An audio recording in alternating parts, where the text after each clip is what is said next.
Okay. Wow, that's a lot of Hello, people. everyone. Yeah, I know. It's a big call. Sorry we're running a little late. I'm Meredith Walker. For those of you who I don't know, I'm the executive director at the Texas Business Hall of Fame. We're doing a program this year, 30 by 30, where we feature 30 of our Hall of Fame legends for 30 minutes. The goal of these talks is to get to know them in sort of a personal way. How this works is I'm going to ask Graham Weston, our guest here today, who I'm about to introduce, some questions for about 15 minutes.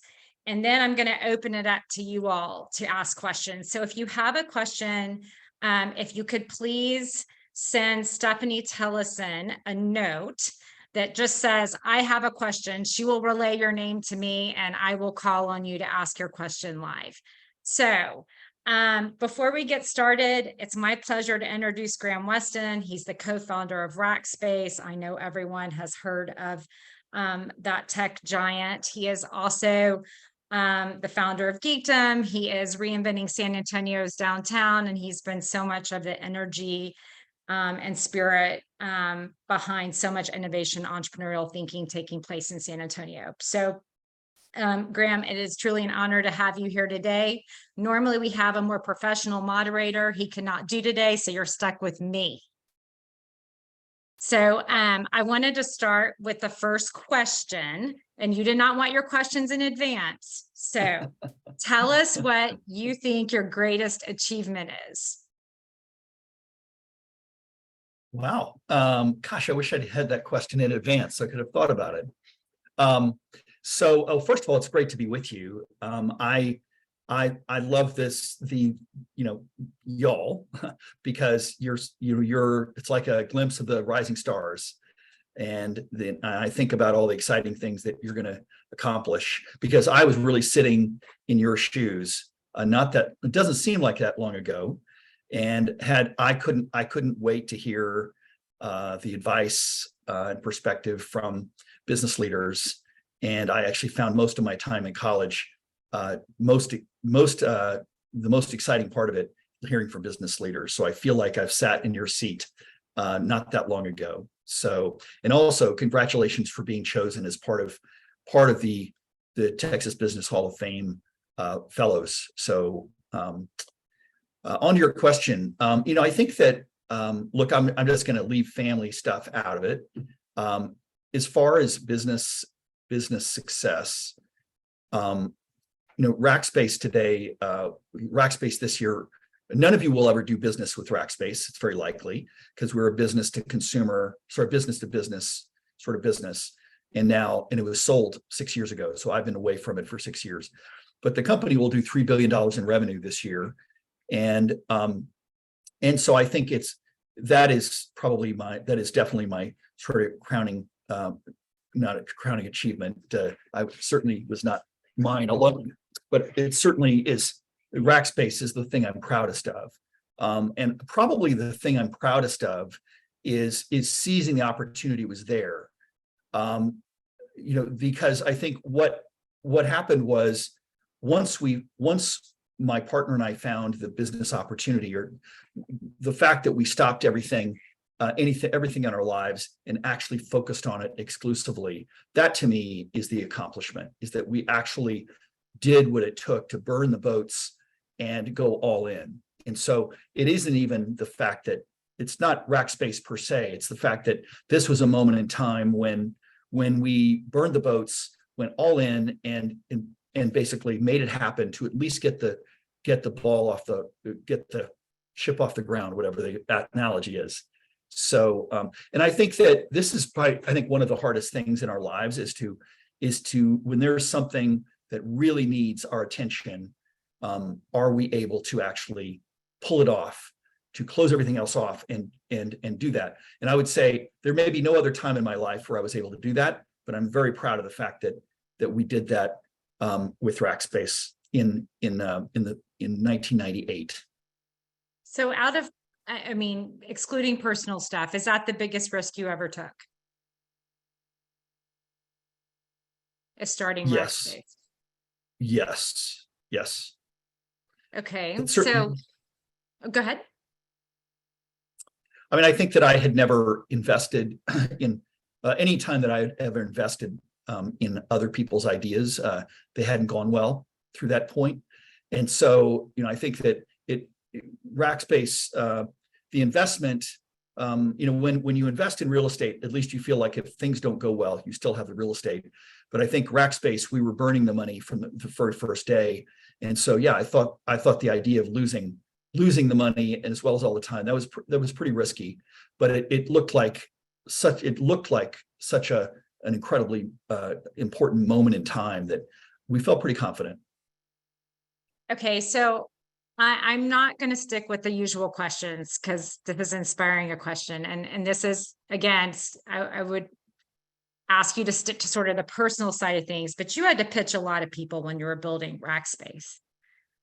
And there are a lot of people on this call who are pitching people right now. On a personal advice, like in terms of presenting yourself and how you approach that, like what do you think the most important thing is in that situation? I mean, in terms of again, in a more, not in terms of having your deck organized and things like that, but where you're at as a person and how you present yourself. What is the best advice you have on that? Well, I think that obviously the first thing is to understand what you're trying to accomplish. And a lot of times we go into meetings without really understanding what we're trying to accomplish. And if you can't figure that out, it's hard for you to be very direct about your communication. So I would just say that at all times, go into your meetings with a really clear understanding of what a successful outcome looks like. And the second is I use we had a consulting firm that helped us communicate at Rackspace. It's called Duarte Communications. The founder, Nancy Duarte, wrote a book and has done a lot of YouTube videos about effective communication. And I find her framework to be awesome. It basically asks you, what does your audience believe now? And at the end of your talk, what do you want them to believe in the future? And I think that when you wrestle with these questions, it really helps you identify what you need to talk about. So I think that, and also with, someone asked me the other day what I thought about ChatGPT. I think that a lot of people have used ChatGPT to help their writing. And if we all can be good writers because of ChatGPT, I think it means our verbal communication becomes doubly important. And yet in college, we get very little training about how to communicate effectively. And I mean, for example, I've never had anybody say, you need to stop using acronyms, right? We all use acronyms like crazy. I hate it. We all need to eliminate acronyms to the extent we can from our lives. And yet we've never been taught really how to communicate verbally. So I think that learning how to communicate clearly, plain language, in a verbal way, I think is going to become an even more important skill in the years ahead. So speaking of acronyms and people who use too many of them, public figures. What public figure do you admire most right now? Probably Elon Musk. He's very controversial, but I think he's truly changing the world and has the guts to do it.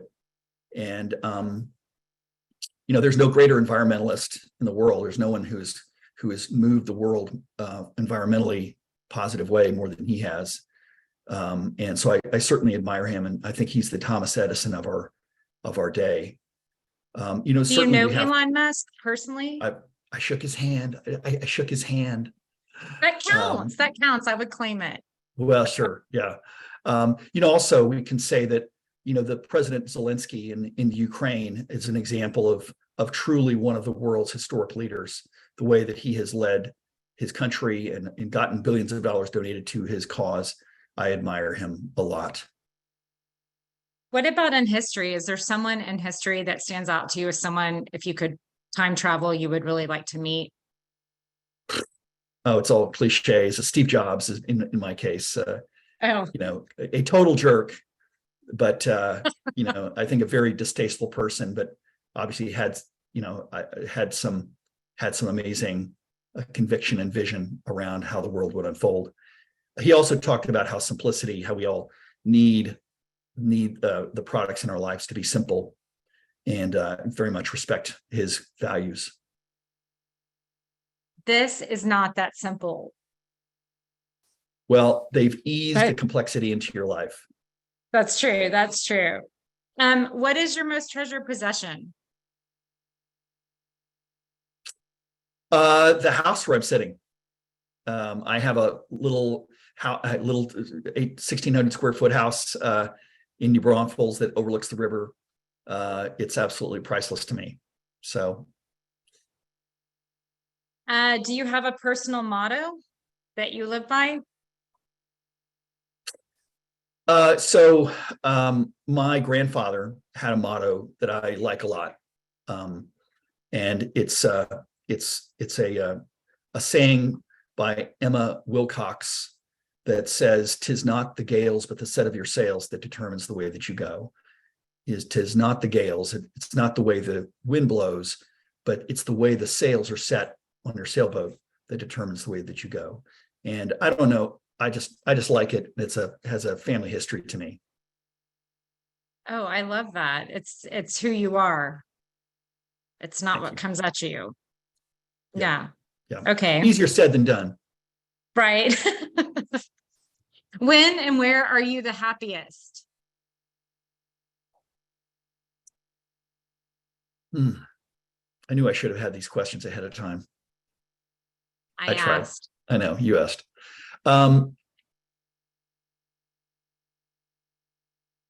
When I can see the potential in people, that's where I'm happiest. When I can see the potential in people, I get super motivated to help them achieve that. I think that if there's any way that I want to touch people's lives is in being someone who saw their potential. I love that. So I'm gonna, before we turn it over, because these are only 30 minutes. And again, please let Stephanie know if you have a question. We always ask if, the last question is, if you could change one thing about yourself, what would it be? And knowing you and how much you love this Clifton Strengths Finder, which you turned me on to, and I love that personality strengths test and have used it so much. What strengths do you wish you had? What 3 strengths or 2 strengths do you wish you had that you don't have? I don't know that I should answer this because there's a lot of envy. Well, I think I used to teach the Strengths Finder class every month at Rackspace. I would talk about using your strengths for an hour and a half every single month to every new employee. And there was a lot of envy, like, oh, people would actually want to retake the test in order to change their strengths. And so I wanted to retake the test. I get that. Not? Yeah. Of course, especially at work, you want your boss to think well of you. I think that let me just speak. I'm not going to name it, but I'm just saying I am a very disorganized person. And Meredith knows this, her staff knows this. They always hope that I'm going to have my act together well enough to show up for the events that they have told people I would be attending. But I think that, I wish I had greater organization skills, but I feel I'd like to believe that I have other skills in place of that. And I think that the bottom line is that's all we got. I mean, we can hope that we hope that the good part of us is worth the hassle to others of the bad part of us. And we don't have any choice. We just hope that other people see that. One of my mentors used to say that whenever you're annoyed that someone is late to a meeting, you should remember that you should find yourself asking whether that person has some skill that was worth waiting for. And if your colleagues don't think that you have a skill worth waiting for, you've got a problem. I'd say get different colleagues, because the only way to excel is by using what's good about you. And you just hope that it's good enough to overcome the things that are annoying. And I think it's also important to understand that we're all annoying. We are all annoying to others in some respect. And are you willing to accept that the way that you're annoying is probably the way you're annoying? I mean, you're probably not going to change their minds. And ultimately, that means making yourself so good in the areas of your strength. That is, how can you ultimately be worth it to be your friend, even if you're annoying at times. And I think that, probably the best way to change that is to change friends, because you're not going to change yourself very much. But anyway, that's probably not the modern advice. But anyway, there it is. That's good advice. And now we can we can all think this afternoon about how we annoy other people. Be grateful for the people who tolerate it. Yes. Okay. We rarely have another legend on one of these calls. We're lucky to today, Paul Hobby. Before I open the questions up to the other audience members, Paul, do you have a question for Graham? We would love for you to ask one if you do. I'm a listener. Okay. Okay. Anna Almaraz, and I'm sorry if it's Anna and I'm mispronouncing your name. Do you have a question for Graham? Yes, hi. My name is Anna Almaraz. I'm a first-generation college student, finalist for Texas Business Legends, and I am the founder and owner of Social Sophie Marketing LLC. And one of my things is I believe mentorship is one of the most valuable gifts that someone can give you. Just their time, their advice, so valuable. So I wanted to ask, who is your first mentor, or the most impactful mentor that you had, and what do you think was the biggest thing they had helped you with? Well, I would say I've had a lot of mentors, or people I consider to be mentors.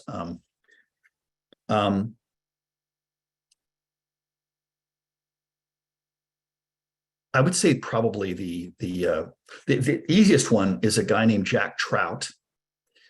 He wrote about 10 books on marketing strategy, and I use his ideas every single day. And I think every marketing and non-marketing person should read one of his books. They kind of all say the same thing, so you can read any one of them. But I would say I had a mentor who was kind of a decision coach. He would help. He wrote a book called Start With No. He's now passed away, but his book called Start With No. If we had a major decision to make, he would help us make the decision well. And let me say, you're a privileged person in the world when you can have a coach on decisions. Okay, it's kind of silly. It's a first world kind of problem, but I think that he really helped me learn how to think through decisions and how to approach things.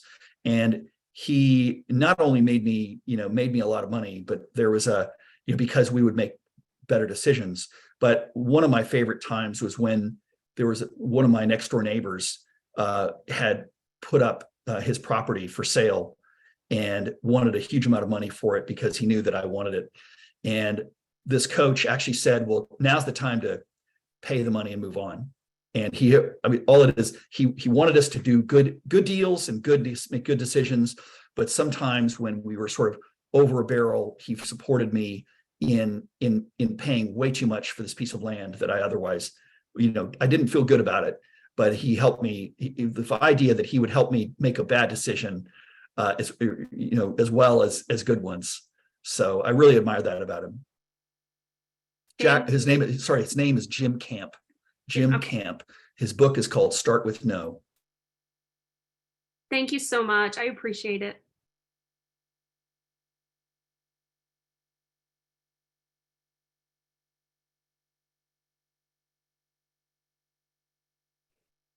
I always screw up the mute. Sorry. Okay. Courtney Gallagher.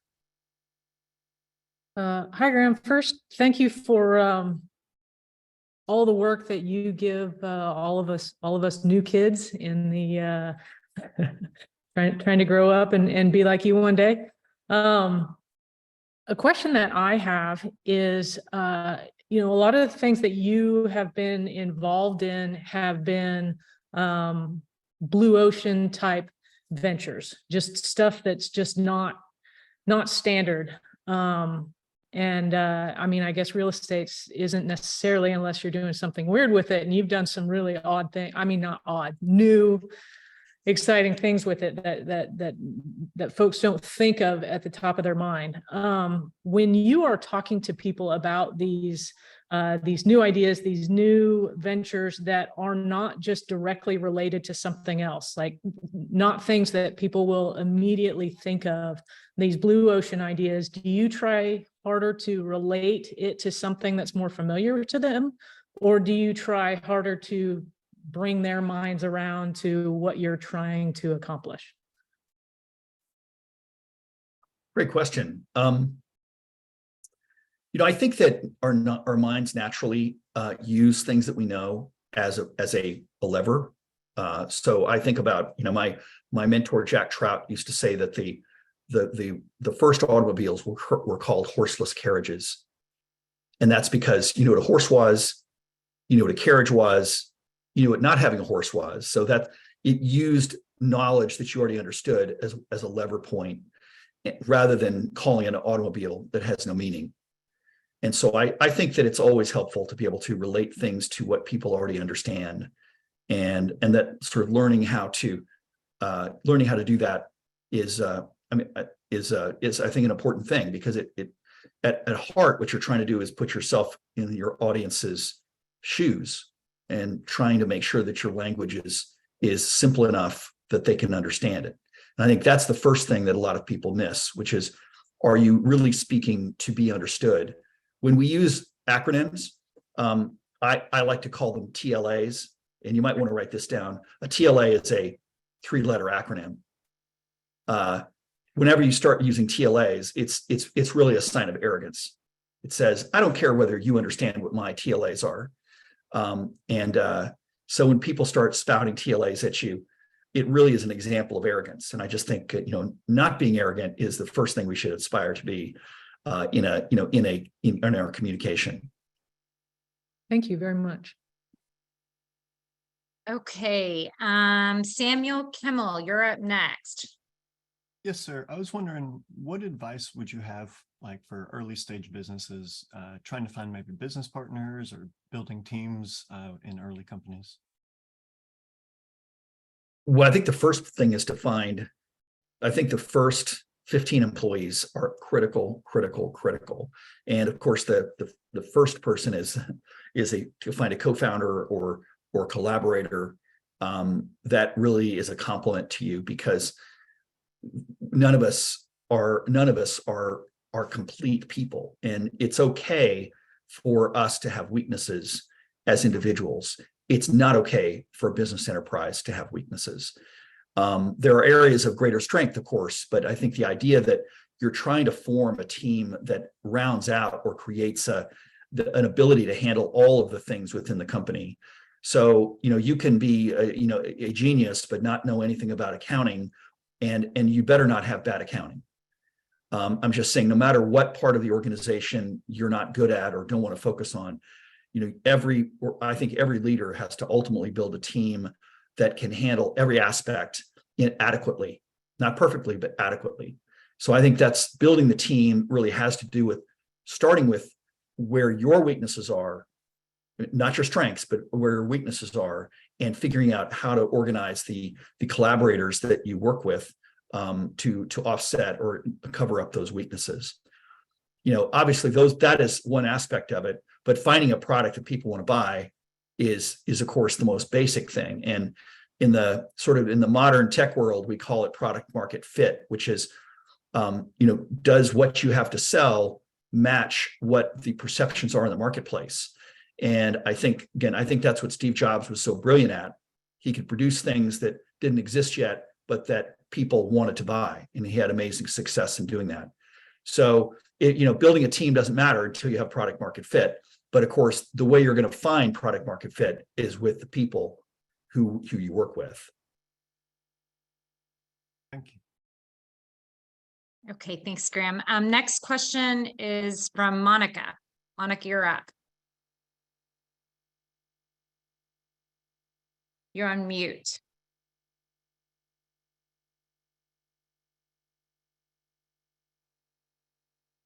Can you hear me now? Yes.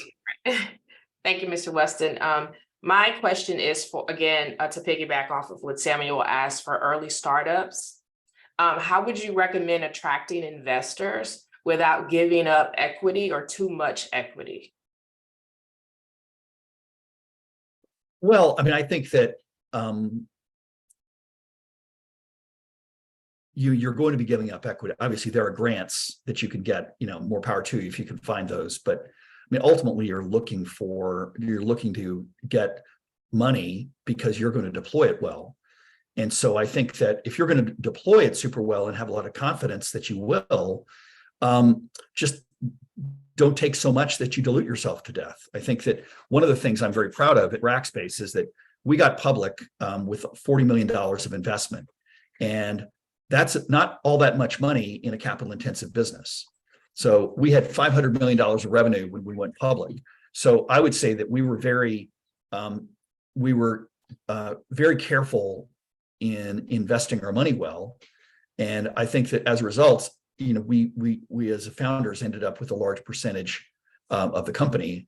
And so I think that the real issue is, you go and obviously find the investor that gives you a good valuation, but a lot of times at the beginning, you don't have much to sell. So I'm much more concerned about finding collaborators and potentially investors who are able to bring some value to the table, because I think a lot of founders are too sensitive to dilution.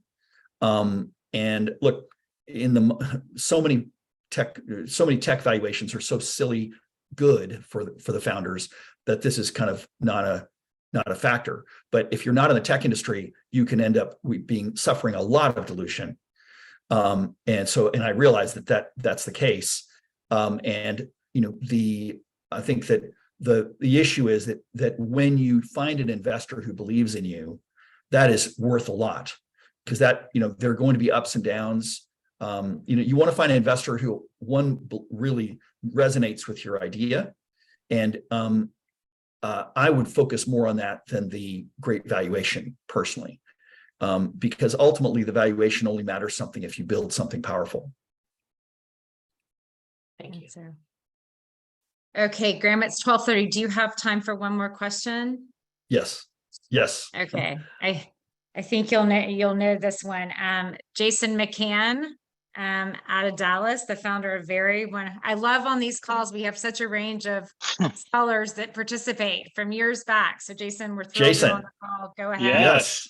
Yeah, I was just in San Antonio and saw the incredible transformation investments that you continue to make down there. And I think you know more about real estate than I do, but as you think about the growth there and the changes that are happening in society with, I'm going to say, office, with the way we work, with navigating that in the middle of interest rates and macroeconomic headwind, how do you as a leader continue to power the teams through? How do you think about the future of work? Like, how are you, because you're deploying so many things and you're making such a commitment and investment, and I love what you're doing. So how do you see where it's all gonna be here over the next, I would call it 5, 10, 20 years as we navigate this particular storm together? Well, I own 1 million or control 1 million square feet worth of office space, and I wish I didn't.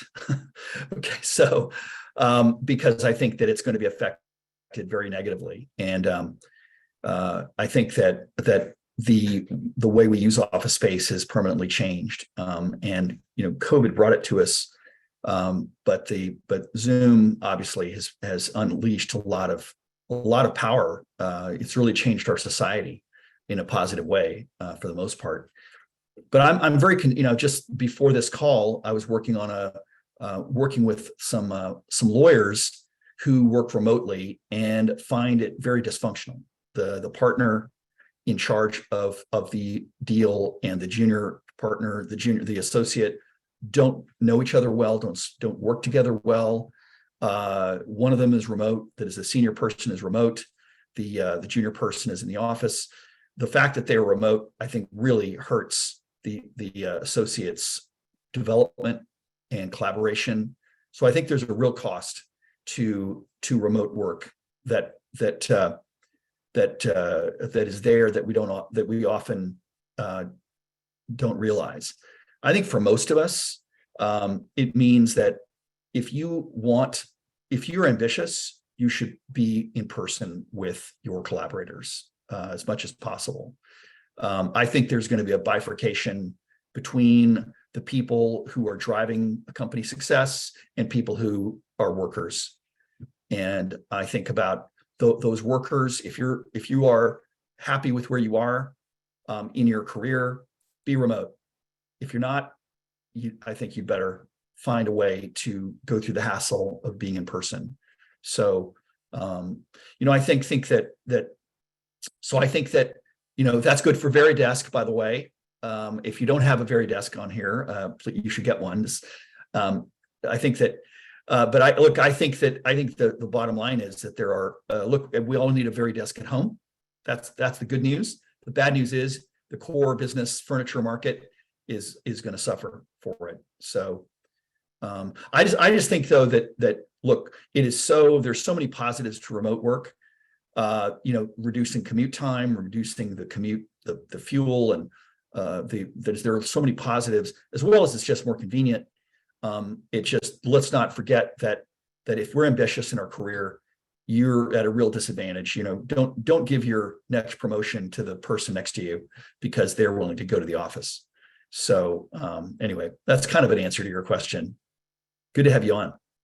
Thanks, Jason. Okay, I know I said that was the last question, but something occurred to me, Graham. Okay, we share alma mater. An Aggie, there are several Aggies on this call. None of them have asked a question. We are going to end with an Aggie question. I know who you are. I see multiple Aggies. I think, Blake, are you an Aggie? A little unfair to be not. I am an Aggie. Do you have a question for Graham? Yeah, it's funny, Okay. we were talking about real estate and you made some distressed buys in, I think, the early 90s, and really curious. You're talking about office being distressed right now. Where are you making some moves right now in the real estate market? And Yes. And what are those moves, and how are you thinking about the actual opportunities that are coming through the distress of the capital markets? Well, I think that we are headed for a major disruption in the entire commercial real estate industry. And I think that it's going to unfold over the next 5 years. About roughly 70% of the commercial real estate will have its loans expire in the next 5 years. And so every single one of those loans may not be renewed. If you own an apartment building or office building, the lender may not renew your loan. So what was going to happen is you're going to have a major upheaval in the commercial real estate market. And I'll give you an example. Yesterday, we put a piece of property under contract that had its loan being called, and they couldn't renew it, and so they were forced to sell it. And so, I think I think this does create opportunities for people who are already not indebted. One of the advantages that I had when I got out of college was that I was not already up to my eyeballs in debt. And so I was able to focus on the bargains that were coming to market rather than on the troubles that most of the real estate industry was suffering from. So, I think that there are going to be opportunities. A lot more properties come onto the market, and a lot less access to lending. So you're going to see a major change in sort of the wealth created in real estate. We've really been, the last 10 years of real estate has been such a fantasy land with interest rates as low as they've been, and that's over. So yeah, I think that there will be, if anybody's interested in real estate, I think that there are going to be real opportunities in the coming 5 years. Thanks, Graham. I'm getting a lot of hostile messages from some Longhorns and Rice Owls. Rightly so.